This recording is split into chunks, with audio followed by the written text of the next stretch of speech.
Right, once more is late at night and the dishwasher's going and I should be doing other things, but here we have an ESCI. I underappreciated them for years as a kid, and it's only as I got into my teens I realised how fabulous these things were. 1/72 German tank Sturmgeschutz 3G1, 1/72 as I said, off the internet, and a reasonable price I have to say. A well battered box that probably had the shop name and the price on, didn't it? Oh, the markings are still in the box, be careful man. And on the other side exactly the same.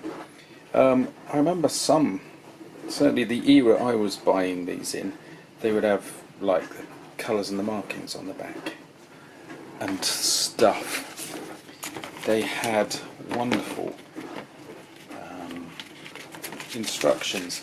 This is what first impressed me, things like the photographs.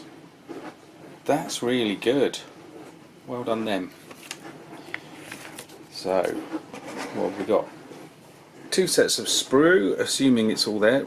I wouldn't be able to tell until we get round to making it, but we do have lots of wheels, 2 guns, as is often the case with Sturmgeschutz. Is that? I'm not trying to speak German, I'm trying to speak Latin or something.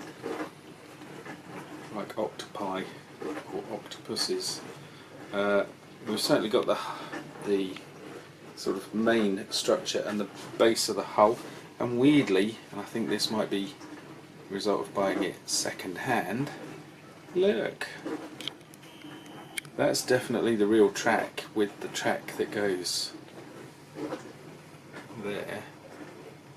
But I've got something else which looks more like Panzer II track, or possibly American.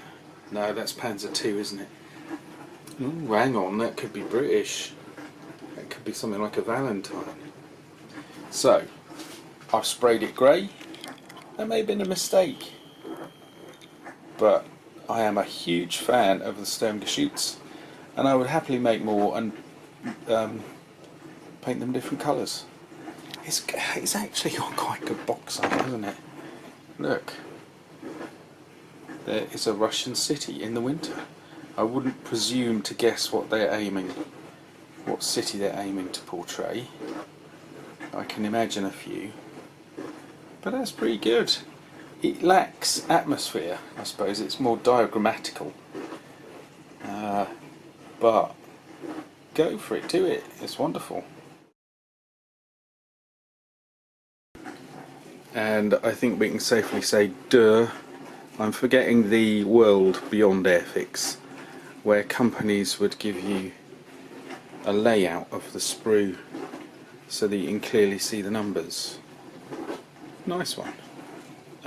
That was new to me as well, and it's come in handy right now, hasn't it? Because that shows that we've got all the tank, or all the model, let's put it that way. Right. A fairly easy, fairly straightforward process so far. A couple of little problems arose. The first is this wedge-shaped block at the back end of the gun. That is such a big piece that it was sitting high up off the sprue, and every time you moved the sprue around it got looser and looser. So that was going to fall off and get lost. So I actually started by putting that on, which then led me to therefore I had to build the gun, and I chose the shorter version. I haven't got the shorter, wider, bigger, thicker gun rather than the longer, slimmer one, and it led me to put a few other bits and pieces on. Worth noting, I've got the hatch down. You get a really nice little fella holding binoculars. But these were assault guns. These were in action constantly. So lid down and full blast. The other problem is you should, oh there goes the dishwasher, you should start with the wheels. So I moved on to those pretty quickly, bit gluey. The main reason for that is the fact that both sides are bowed. So I'm going to glue and allow, I have glued and I'm going to allow to harden the back half, because that's got the stronger, better fixing support ridges. And you can see I've put lashings of glue on, which will take a long time to dry, but I've got a couple of elastic bands and a gentle weight to sort this out, and a block of polystyrene to hold those apart. And then I'm going to go to bed, and around about the same time tomorrow, which is about 9 o'clock-ish, I will come back and I will glue that down, presuming this has all gone okay. You can see the same has happened on a smaller scale at that end, so I'll be doing the same. And I've got a feeling the wheels will be knocked, well, some of them are a bit wobbly now. I've got a feeling the wheels will be knocked somewhat wobbly, and I will straighten them up using strength and might. So really, I haven't got the tracks here, but these are the only pieces left to go. I think we're halfway. So in the first move, just the necessary actions take us this far, give or take. The rear wheels were now isolated on a big empty piece of sprue, and they were going to get knocked around and lost as well. So pop them on. So apart from the lid and the shadow and this rear plate and rack, everything else was essential. So I'm going to sort that out and come back tomorrow. In a lot of respects, that's it done. The old Airfix one, that was about all you got. So we've got the vast majority of parts on, and we've got the character of the thing really coming together. And 2 shades of grey, a little bit of highlighting. Later on I'll do a little bit of a wash. It just strikes me the rear wheels are a bit gigantic. Reinstated the tyres a little, but no tracks so far. So at this point the tracks need to go on, and they're those horrible hard flexible plastic, which is a dismal compromise. It's not even that, is it? It's a kind of halfway house. They're a monster, so we'll see what we can do with those. And then the whacking great armour plates have got to go on, which I do like. And I'm umming and ahhing in my head. Do I leave it simple grey so that we can just see that basic machine, or, because it's going to get the plates on it, shall I go for a snow camouflage, seeing as it's summer?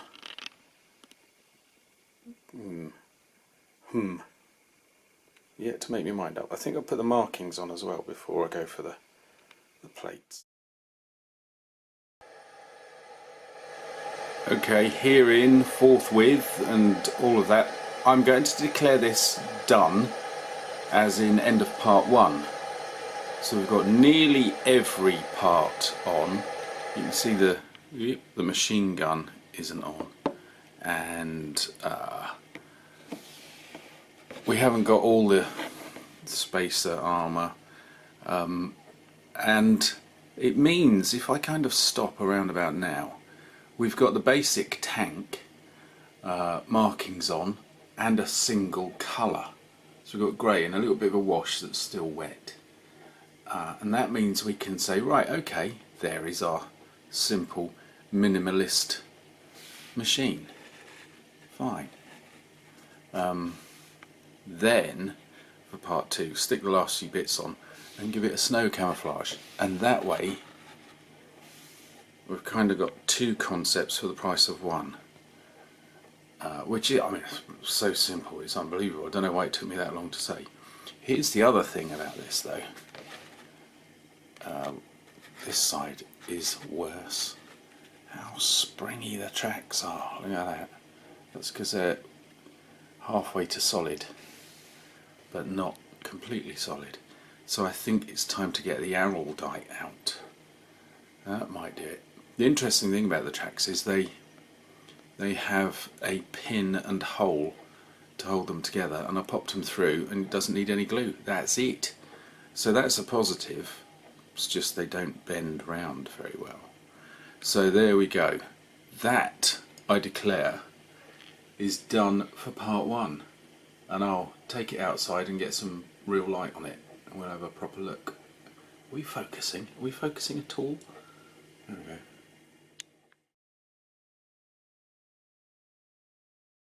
So then, the newly decided end of part 1,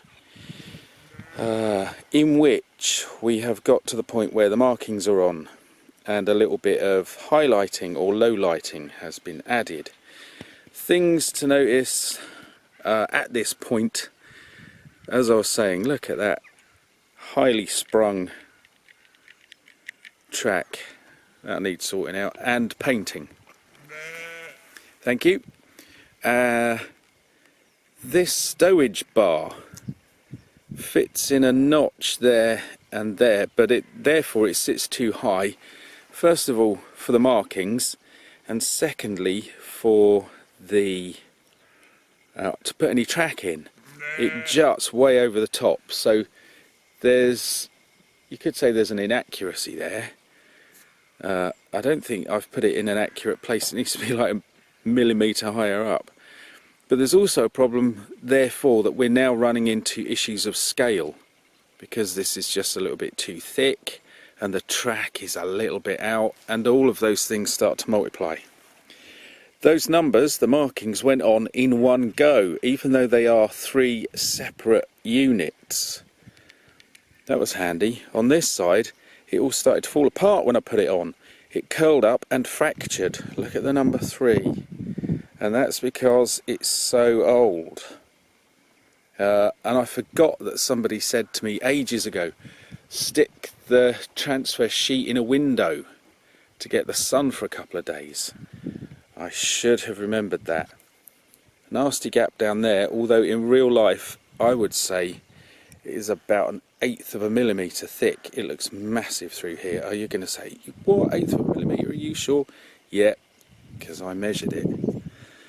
And then there's the track. Where should we look? Let's have a look at the front. The spare track. It's the wrong way round, because it should have the guide kind of spike is what should be holding it over the top of that. Thank you once again.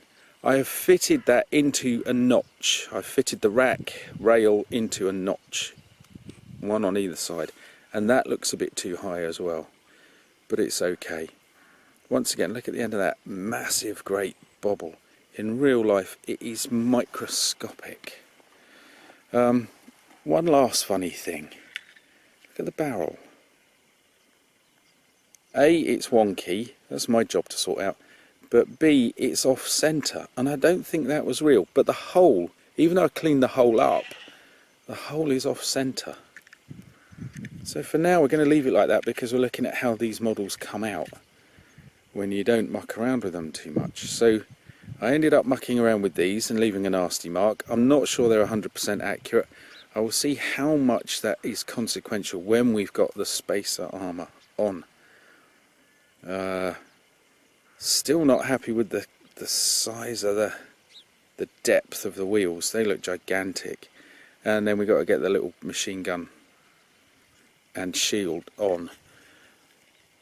So there are issues with it, but I loved every minute of it. It's a fabulous model. It is. These are the models that opened my eyes to a bigger world of tank variants, different ways of doing things. other than Airfix.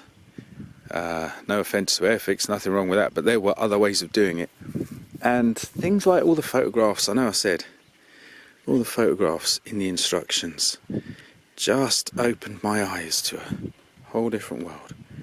So despite inaccurate, oh look, and that's toppled slightly. I wonder if I can sort that out. So yeah, this other world is just a pleasure to be a part of. And okay, I think scale is an issue with this in particular. Things are a little bit out, but come on. It's an exotic manufacturer and a brilliant tank, and it's 1/72nd scale. We'll live, won't we? We're grown-ups. Oh, sorry, I'm tipping the camera down in overexcitement. We're grown-ups, we will live. Just thought of one other thing. This is sitting too low. Might peel it off and push it up a bit. So there are all these little things, but it's there, competing with Airfix and saying there's other ways of doing it. I've rambled on long enough. End of part 1. See you for part 2.